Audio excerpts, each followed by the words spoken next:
Part 2। और उसके बाद वो जंगल एक बार फिर से सुमन की चीखों से गूंज उठा।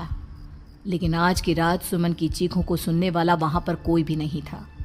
अगर वहां पर कोई मौजूद था, जो कि अब एक भेड़िए में बदल चुका था, घर सीटते हुए वो जंगल के बीचों बीच एक जगह पर ले जा। अगली सुबह गांव में।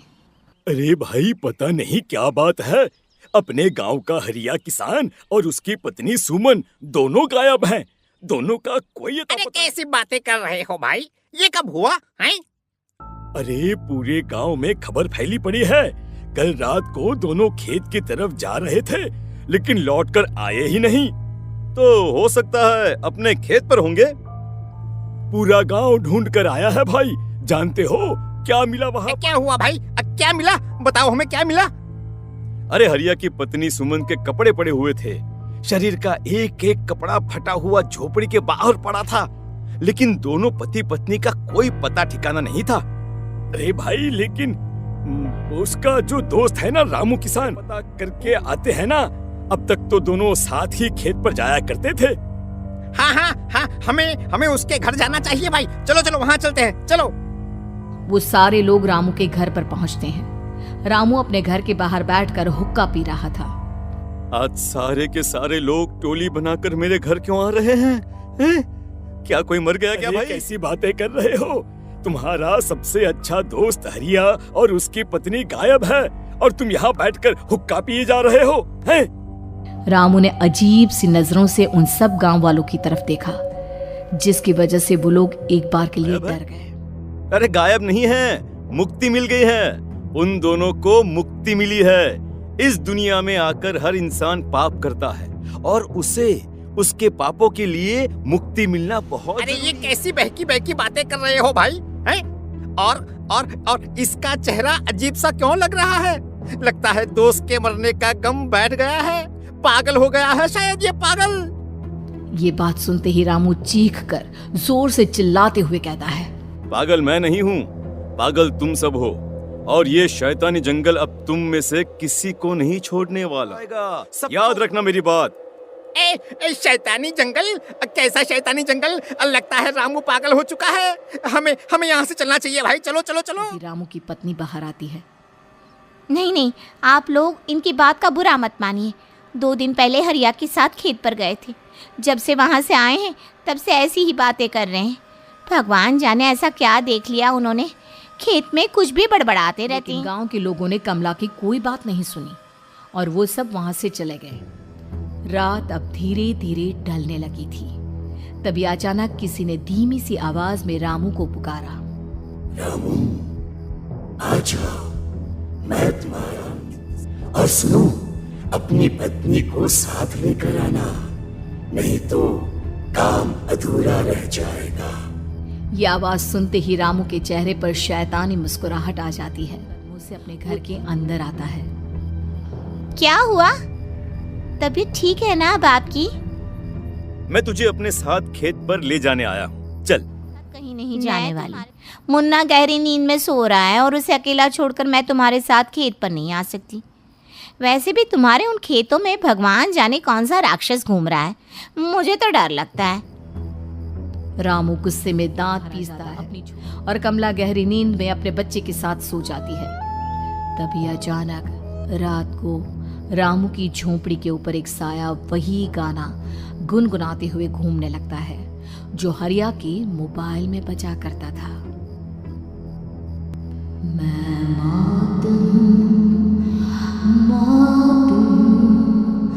मौत जो पसरी है चारों ओर, जो ऐसे निगल जाएगी सबको।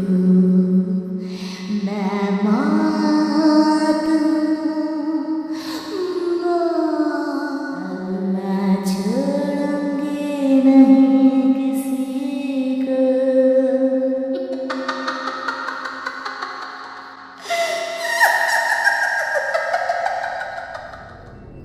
ये आवाज सुनकर रामू की पत्नी कमला की आंख खुलती है, और वो देखती है कि उसका मुन्ना अपनी जगह से गायब था। कमला चीखते हुए बाहर दौड़ कर आती है। वहां पर उसने देखा कि रामू ने अपने बच्चे को झोपड़ी के बाहर था और उसका बच्चा चीख चीख कर रो रहा था। वहीं दूसरी तरफ एक साया बच्चे के ठीक नीचे आग जलाकर उसके चारों तरफ हैवानों की तरफ नाच रहा था। छोड़ दो मेरे बच्चे को। अरे क्या कर रहे हो तुम? शर्म नहीं आती तुम्हें? अपने ही बच्चे को इस तरह मौत क्या हो? अपना बच्चा? किसने कहा ये मेरा बच्चा है? अरे ये तो उस रामू की औलाद है, इस गांव के किसान रामू की, और मेरी दुश्मनी इस गांव के हर इंसान के साथ है। क्या कर रहे हो तुम? और ये औरत कौन है? ये मेरे बच्चे को खा जाएगी। तभी अचानक से उस साया ने एक बेहद खतरनाक दिखने वाली औरत का रूप ले लिया और उसकी आंखों से आग निकल रही थी। सही पहचाना तूने, मैं तेरे बच्चे को खा जाऊंगी। अगर तू अपनी इस हैवान पति रामू के साथ जंगल नहीं आई तो मैं तेरे बच्चे को खा जाऊंगी। लेकिन क्यों? आखिर क्या चाहती हो तुम मुझसे? मुझे जंगल क्यों? औरत बुरी तरह से ठहाके मार मार कर जोर जोर से हंसने लगी और साथ में रामू भी। ये तो तुझे वहाँ चलने के बाद ही पता चलेगा ना। अगर तू नहीं आई तो थोड़ी देर में तेरा ये बच्चा आग में जलकर मर जाएगा। चल जल्दी। नहीं, मेरे बच्चे को छोड़ दो। तुम जहाँ कहोगे मैं तुम्हारे साथ चलने के लिए तैयार हूँ। और उसके बाद उस बच्चे को आगे आगे वो साया चल रहा था और उसके पीछे पीछे रामू अपनी पत्नी के बाल पकड़कर उसे घसीटते हुए जंगल की तरफ ले गया।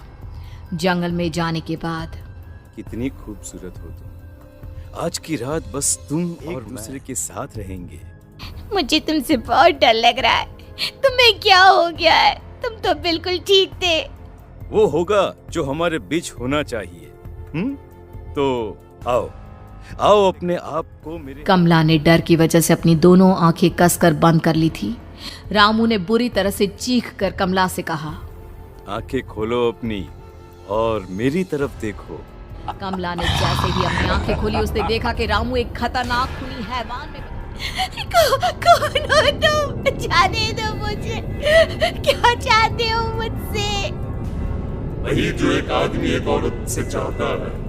मैं तुम्हारा पति रामू नहीं, बल्कि इस जंगल का एक भेड़िया हूँ, और आज की रात तुम्हारे खून से अपनी प्यास बुझा जाऊं। और उसके बाद वो जंगल कमला की दर्दनाक चीखों से गूंज उठा। अगली सुबह भी जंगल में उसी तरह पाए गए जैसे कि सुमन के पाए गए थे। इस घटना के बाद पूरे गांव में दहशत का माहौल था। अपने माँ बाप की मौत और गांव में हो रहे इस तरह की घटनाओं की खबर सुनकर किशन शहर से अपने माँ बाप की बेदर्द मौत की वजह से वो बहुत परेशान था। तभी अचानक उसे अपने घर में खाट के नीचे पड़ा हुआ वो मोबाइल फोन मिला जो उसने अपने पापा हरिया को गिफ्ट किया था। अरे कितने प्यार से पापा के लिए मोबाइल फोन लेकर आया था, इसे एक दिन भी काम में नहीं ले पाए। और आखिर कौन है जो गांव में इस तरह की हत्याएं कर रहा है? क्या है इन सब के पीछे? क्या है? मुझे पता करना ही होगा, वरना एक दिन पूरा का पूरा गांव, इस गांव में एक भी जिंदा इंसान नहीं बचेगा। गांव के लोगों की मदद करने के इरादे से किशन अपने गांव से दूर एक दूसरे गांव में बहुत बड़े तांत्रिक के पास मिलने के लिए गया। तांत्रिक बाबा, अब आप ही कुछ उपाय बता सकते हैं। भगवान जाने हमारे गांव को किसकी नजर लग गई है। नजर नहीं लगी है, किसी ने तुम्हारे गांव को बद्दुआ दी है। किसी सताई हुई आत्मा का प्रकोप है और अब वो पूरे गांव में जब तक उसकी आत्मा को शांति नहीं मिल जाती। अरे लेकिन ऐसा कौन है बाबा? किसकी आत्मा है और कैसे मिलेगी उसे शांति? मौत है, मौत कहीं से भी आएगी और सबको निगल जाएगी। इससे बचने का सिर्फ एक ही उपाय है, लेकिन उस उपाय को करना आसान नहीं होगा। जो भी उस उपाय को करने की कोशिश करेगा उसकी जान जा सकती है। भले ही मेरी जान चली जाए, लेकिन मैं अपने गांव के लोगों की जान बचाने की पूरी कोशिश करूंगा बाबा। तो ठीक है, अमावस की रात जैसा मैं कहता हूँ वैसा ही करना। अमावस की रात तांत्रिक के बताए अनुसार किशन अपने साथ केरोसिन लेकर जंगल की तरफ चल पड़ा। उसके हाथ में देवी के मंदिर का सिंदूर भी था। किशन जंगल के बीचों बीच पहुंचा। ये देखकर उसकी आंखें फटी की फटी रह गई। वहां एक उबलते पानी का तालाब था और कई लोगों की लाश लटक रही थी। किशन के माँ बाप की लाश भी वहीं थी। माँ, बापू, क्या हो गया ये? क्या हो वहाँ गया? पर एक औरत और आदमी आते हैं। उन्हें देखकर किशन चौंक जाता है। गोपाल काका, आपकी तो 5 साल पहले मौत हो गई थी। और निर्मला काकी, आप? हाँ, मौत तो हो गई थी, लेकिन तुम ये नहीं जानते कि हमारी मौत कैसे हुई थी। कहना चाहते हैं आप? कुछ नहीं, बस ये जान लो कि अब इस गांव में कोई जिंदा नहीं बचेगा। लेकिन क्यों काकी? क्योंकि 5 साल पहले इन गांव वालों ने मुझे डायन बताकर पत्थर मार मार के मार डाला। नहीं थी मेरी गांव का एक बच्चा क्या लापता हुआ, सारा इल्जाम मेरी पत्नी पे डाल दिया। और जब मैंने निर्मला की जान बचाने की कोशिश की तो मुझे भी मार डाला। आपके साथ ये बहुत गलत हुआ काकी, लेकिन आप जो कर रहे हैं वो भी सही नहीं है ना? तुम यहाँ से चले जाओ, वरना तुम भी नहीं बचोगे। हमारी आत्मा पिछले 5 साल से मुक्ति के लिए भटक रही है। चले जाओ यहाँ से। मौका उन दोनों के ऊपर डाल देता है। उनका शरीर जलने लगता है और वो भयानक तरीके से चिल्लाने लगते हैं। अगले ही पल किशन उनके ऊपर कैरोसिन डाल देता है और वो दोनों जल जाते हैं। किशन अपने माँ बाप और दूसरी लाश करवाता है और अपने घर लौट आता है, लेकिन वो अभी भी इस बात से अनजान है कि मोबाइल अभी भी बज रहा था। मैं मौत हूँ।